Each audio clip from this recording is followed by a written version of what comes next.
বিসমিল্লাহির রহমানির রহিম। সমস্ত প্রশংসা আল্লাহ সুবহানাহু ওয়া তাআলা, দুরূদ ও সালাম বর্ষিত নবী মুহাম্মদ রাসূলুল্লাহ সাল্লাল্লাহু আলাইহি ওয়াসাল্লামের উপরে।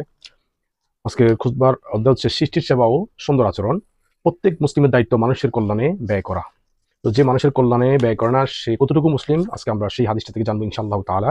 সাহাবীগণ বললেন, হে আল্লাহর নবী, যদি কারো দান করার মতো কিছু না থাকে, তিনি বললেন সে নিজ হাতে কর্ম করবে। যদি তার কিছু দান করা না থাকে, সে নিজ হাতে কর্ম করবে। যে কর্মের উপার্জন দিয়ে সে নিজে উপকৃত হবে এবং অন্যকে দান করবে, নিজ হাতে কর্ম করবে এবং অন্যকে দান করবে। সাহাবীগণ বললেন, হে আল্লাহর রাসূল, যদি সে তাও করতে সক্ষম না হয়, সে যদি নিজে উপার্জন করতে সক্ষম না হয় এবং অপরকে দান করতে সক্ষম না হয়, তিনি বললেন সে সমস্যাগ্রস্ত সাহায্য প্রার্থীকে সাহায্য করবে, যে সমস্যার মধ্যে আছে তাকে সে সাহায্য করবে। তারা বললেন সে তাও করতে অক্ষম হয়, সে এটা করতে অক্ষম হয়, তিনি বললেন তাহলে সে কল্যাণমুখী কর্ম, মানে ভালো কর্মগুলা যেগুলা মানুষের কাজে লাগে কর্ম করবে এবং অকল্যাণ কর্ম থেকে সে নিজেকে বিরত রাখবে। যে খারাপ কর্মগুলো করলে মানুষের ক্ষতি হয়, সে হয়তো ভালো কাজ করবে, না হলে সে অকল্যাণ কর্মগুলো থেকে সে বিরত থাকবে। এই কর্ম তার জন্য দান বলে গণ্য হবে।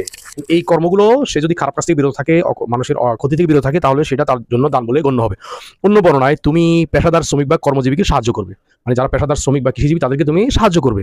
অদক্ষ কর্মহীন বেকারদের জন্য কর্ম করবে, মানে অদক্ষ যারা কর্মহীন যারা তাদের জন্য কর্ম করবে। সাহাবী প্রশ্ন করেন, হে আল্লাহ রসুল, যদি আমি দুর্বলতার কারণে কিছু কিছু ন্যাক কর্ম করতে অক্ষম হই, আমি এত দুর্বল, আমি অত ভালো কাজও করতে পারবো না, তবে আমি কি করবো? তখন আমি কি করবো? তিনি বললেন, তুমি কোনো মানুষের ক্ষতি বা অকল্যাণ করবে না। তুমি যদি এটা না পারো, কোনো মানুষের ক্ষতি যেন তোমার দ্বারা না হয়, মানুষের অকল্যাণ করা থেকে বিরত থাকো, তোমার জন্য নিজের পক্ষ থেকে দান বলে গণ্য হবে। এখানে শেষ কথা হচ্ছে, উপকার করতে না পারলে, মানুষকে সাহায্য করে সেটাও করতে না পারলে, তুমি মানুষের যে ক্ষতিকারক কাজগুলো সেগুলো থেকে তুমি নিজেকে বিরত রাখো।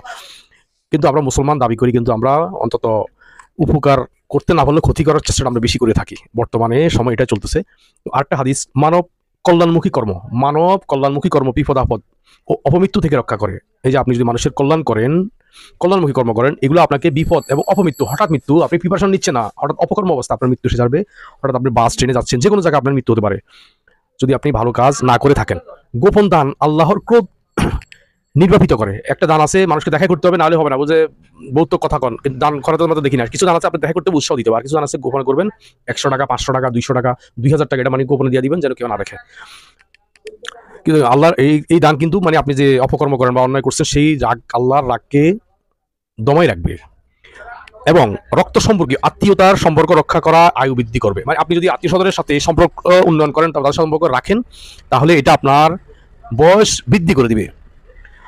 তো এই হচ্ছে আজকের হাদিসটা। তো উপকার করার চেষ্টা করে মুসলমান, বলছে একজন মুসলমান সেই মুসলমান, প্রকৃত মুসলমান, যার হাত থেকে তার পাড়া প্রতিবেশী ভাইরা নিরাপদ থাকে। তো আমার হাত থেকে কেউ নিরাপদ থাকে কিনা আমি এটাকে চিন্তা করি। তাহলে আমি যদি আমার থেকে নিরাপদ থাকে, তাহলে আমি মুসলমান। আর যদি আমার হাত থেকে মানুষ অনিরাপদ থাকে, আমাকে দেখলে ভয় পায়, আমার আতঙ্কিত হয়, তাহলে আমি মুসলমানের খাতায় আছি কিনা সেটা সন্দেহের বিষয়। আল্লাহ সুবহানাহু ওয়া তাআলা আমাদেরকে এই কথাগুলোর উপর আমল করার তৌফিক দান করুক। ওয়া মা তাওফীক ইল্লা বিল্লাহ। আসসালামু আলাইকুম ওয়া রাহমাতুল্লাহ।